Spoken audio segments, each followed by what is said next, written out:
गुढीपाडवा मेळाव्यामध्ये मी सर्व पदाधिकाऱ्यांना आणि माझ्या महाराष्ट्र सैनिकांना की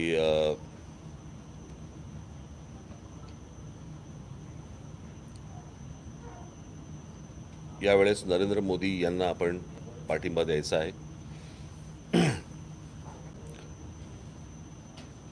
त्याचं मला असं वाटतं विश्लेषण मी त्या दिवशी ज्या सभेमध्ये मी केलेलं आहे. पहिल्या 5 वर्षातल्या काही गोष्टी ज्या मला पटल्या नाहीत त्याच्या बाबतीत मी जो विरोध करायचा तो विरोधही केला.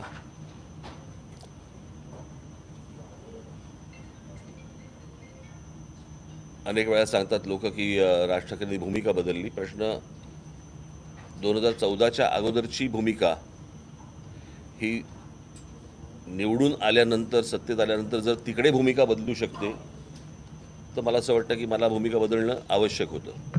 आणि त्याला भूमिका बदलणं म्हणत नाहीत, त्याला धोरणांवरती त्याला टीका म्हणतात. आणि त्याप्रमाणे त्या प्रकारची टीका मी त्यावेळेला केली. अर्थात ती टीका करताना त्याच्या मोबदल्यात काही मागितलं नव्हतं की मला मुख्यमंत्रीपद पाहिजे म्हणून मी टीका करतोय, माझे 40 आमदार फोडले म्हणून मी टीका करतोय, असल्या कुठच्या गोष्टींमधनं ती टीका नव्हती. ती मुद्द्यांना टीका होती, त्या भूमिकांवरती ज्या केलेली टीका होती. त्याच्यानंतरच्या पुढच्या 5 वर्षामध्ये काही गोष्टी ज्या चांगल्या झाल्या त्याचं स्वागतही मी केलं. जसं 370 कलम रद्द होणं, राम मंदिरसारखा एक विषय, इतका मोठा विषय. म्हणजे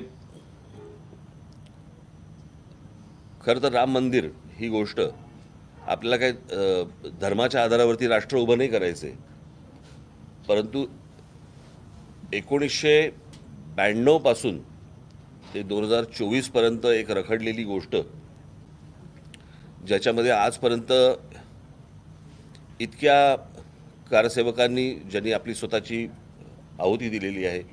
नाही, मला असं वाटतं तेव्हा तुम्ही कोणी तेव्हा नसाल, त्यावेळेला दूरदर्शनवरती काही स्लॉट्स यायचे वेगवेगळ्या काही चॅनल्सचे अर्ध्या तासाचे. त्याच्यामध्ये शरयू नदीमध्ये टाकून दिलेली कारसेवकांची प्रेतं, त्यांना ज्या प्रकारच्या गोळ्या घातल्या गेल्या होत्या त्या आंदोलनामध्ये, जे कारसेवक मारले गेले होते, मला असं वाटतं त्या सगळ्या कारसेवकांचे आत्मे शांत झाले असतील आणि ते राम मंदिर उभं राहिल्यावरती. आणि एक निश्चित, जर इतक्या वर्ष प्रलंबित राहिलेला प्रश्न जर नरेंद्र मोदी नसते, जरी सुप्रीम कोर्टाने आदेश दिलेला असला तरी, जर ते नसते तर राम मंदिर उभंच राहू शकलं नसतं. हा तसा अनेक जसे पेंडिंग विषय आहेत तसा हा एक तसाच राहून गेला असता विषय. सो NRCचा विषय असेल, राम मंदिराचा असेल, 370 कलम असेल, अनेक गोष्टींवरती मी त्या वेळेला स्वागतही केलं, अभिनंदनही केलं. मी स्वतः फोन करून अभिनंदन केलं या गोष्टींचं.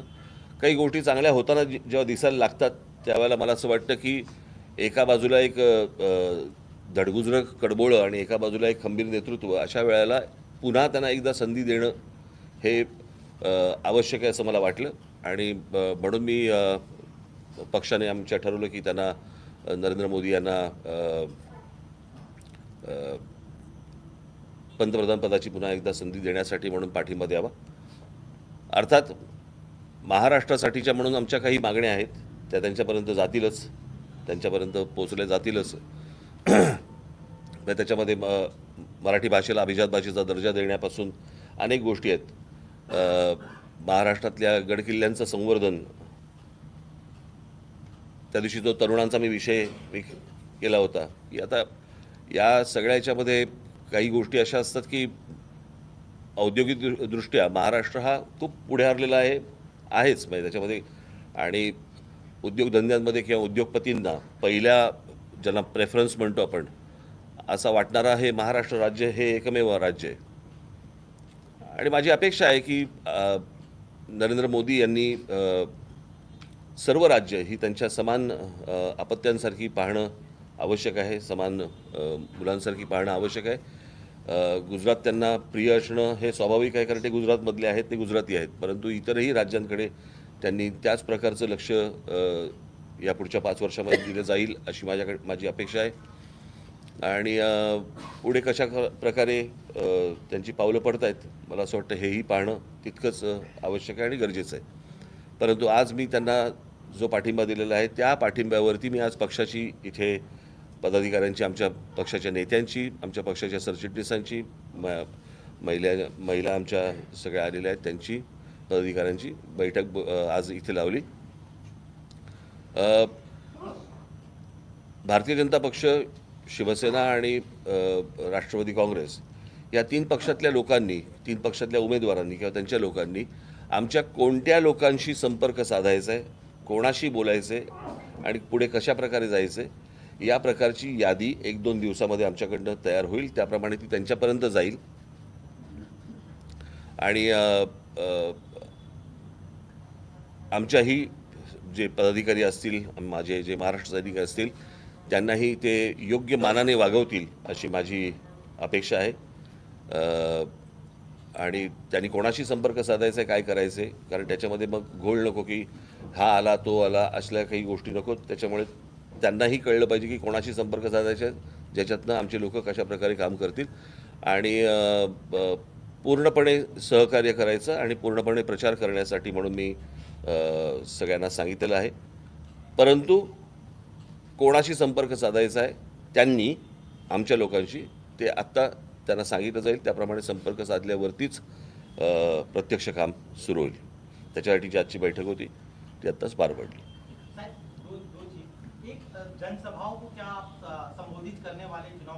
मी आत्ता मी काही ठरवलं नाही आहे, पुढे बघीन. आमचे बुकिंग असतात, तुम्ही काय पहिल्यांदा बघताय काय? सगळ्यांचा ठेका घेतला का तू? बाकीच्यांना बोलू देत. सर, तुम्ही जसं तुमच्या पदाधिकाऱ्यांना सूचना दिलेल्या आहेत की सर्व परीनं सहकार्य करायचं, तुम्ही त्यांचा प्रचार करायचा महायुतीकडनं तुम्हाला प्रचाराचं निमंत्रण आलं अनेक उमेदवारांकडनं, तर तुमची भूमिका काय असेल? प्रचार करायला जाणार येऊ देत. सकारात्मक असाल का? सकारात्मक निश्चित असेल, परंतु अजून मी ठरवलं नाही कुठे घ्यायचं आणि काय घ्यायचं त्या. पुढे बघू. माझी चर्चा झाल्यावरती मी सांगेन. उभाटा सेनाकडून आरोप करण्यात आलेला आहे की आपल्याची कदाचित कुठली एखादी फाईल उघडली असणार म्हणून आपण आपली भूमिका बदलली. मी आत्ताच माझ्या पदाधिकाऱ्यांना सांगितलं काय असतं, कावेळी झालेले असते ना त्यांना जग पिवळं दिसतं. त्याच्यामुळे त्यांचे ते आत्ताच आतून बाहेर आलेले आहेत, त्याच्यामुळे त्यांचा तसा विचार असू शकतो. सर, तुमच्या पदाधिकाऱ्यांसोबत ज्या दिवशी तुम्ही भूमिका घेतली, एक उत्तम वक्ते म्हणून संपूर्ण देशात तुमच्याकडे बघितलं जातं आणि तुम्ही महायुतीला पाठिंबा दिल्यानंतर अनेक महायुतीच्या उमेदवाराला आयचं वाटलं असेल, ह्या वक्त्याने आपला प्रचार केला तर आपल्याला आपल्या पत्रात अधिकची मतं पडतील. तुमच्या काही पदाधिकाऱ्यांना तसं काही कोणाकडनं आलंय की त्या तुम्हाला जळ घाला तुमच्या सभेची? नाही, असं काय सांगितलं. बारामती में आपकी तस्वीर जो अजीत पवार की पार्टी की तरफ से हो रहा, आपकी तस्वीर का इस्तेमाल किया जा रहा है, क्या आप लोग से सर इजाजत दी गई है और आप भी क्या बारामती जाएंगे प्रचार के लिए? चुनाव प्रचार परत आपण तेच बोलतो ना, तेच बोलतो ना आपण. तर मुंबईतील निवडणुकीच्या आधी महाराष्ट्र नवनिर्माण सेनेने शिवाजी पार्कमध्ये सभेची परवानगी मागितलेली आहे. तर ती एकत्रित सभा असेल, मनसे महायुतीचे नेते नरेंद्र मोदी कसं असेल? दर निवडणुकीला अशा प्रकारची तारीख बुक केली जाते. सभा होईल नाही होईल हे आत्ता काही सांगता येत नाही, परंतु एक बुकिंग नावाची एक गोष्ट असते, ती दरवेळेला केली जाते. ते काय 5 वर्षाची गॅप पडल्यामुळे तुम्ही सगळं विसरलेलं आहात. परवाच्या निर्णयानंतर काही पदाधिकारी नाराज झाले, राजीनामे देणं सुरू झाले होते, त्यांच्याशी संवाद साधला का किंवा साधणारा? कोण पदाधिकारी? एक असं समाज माध्यमावर सुद्धा बरेच जण अशा प्रकारचं. काय समाज माध्यमांवरती काय तुमचा जो हा निर्णय आहे महायुतीला पाठवला, प्रश्न असा आहे, मी या सगळ्या गोष्टींचा विचार पक्षाचा म्हणून विचार करत असतो. कळलं का? ज्यांना या प्रकारची समजच नसेल आणि उमजच नसेल त्यांनी जो काही निर्णय घ्यायचा तो करावा. अरे तुम्ही काय आलात मुंबईत? कधी आलात? तुम्ही तुमच्यासाठी हवामान माझ्यासाठी आला म्हणजे? फॅन सुद्धा आहे. नाही नाही बाई, तुम्ही मुंबईत मी आलो मुंबईत, मी ईडी, सीबीआय, एनआय, एनसीबी, ज्युडिशियली या सगळ्या बीट्स बघतोय. कोणाकडनं? हां नेटवर्क एटीन मीडियासाठी. त्यांना बोलवण्यात आलं तर नाशिकवरून त्यांना बोलवण्यात आलं मुंबईत. हो, पण काहीतरी असेल ना, त्याला लेबल असेल ना. असं सांगा ना, मी तेच विचारतोय. हां, मी म्हटलं तुम्ही एवढी नावं घेतली, काय CBI, ED BD वगैरे. तीच नावं सध्या चालू आहे. हो बरोबर आहे. मला वाटलं होम जॉईन केलं की काय तुम्ही.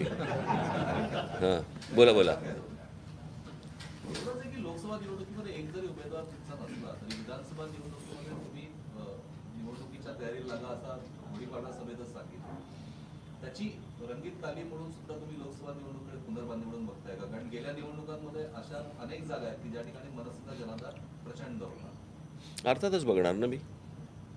त्याप्रमाणे आमच्या लोकांना मी कामाला लागायला पण सांगितलेलं आहे.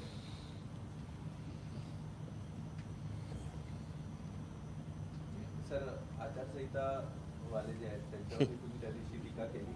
अलीकडे एक ग्रामीण महाराष्ट्रातनं एक बातमी समोर येते की आचारसंहितावाल्यांनी लोककला केंद्र आणि ज्या काही लोककला आहेत त्याच्यावर बंदी आणलेली आहे निवडणुकांचं कारण देत. उन्हाळ्याचा काळ असतो, अनेक ठिकाणी मी तुम्हाला एक गोष्ट सांगू का? जे कोणी बंदी आणतात त्यांना फक्त विचारा आचारसंहितेच्या पुस्तकात कुठे लिहिलेलं आहे.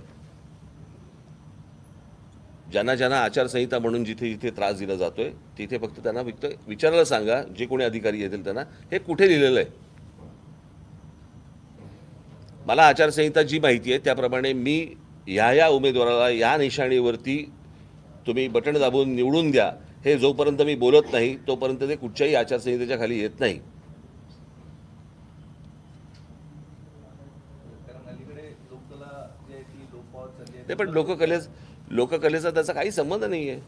पण त्या लोककलेमधनं जर समजा पक्षाचा प्रचार करणार असतील तर तो विचार करण्यासारखी गोष्ट आहे. कळलं का?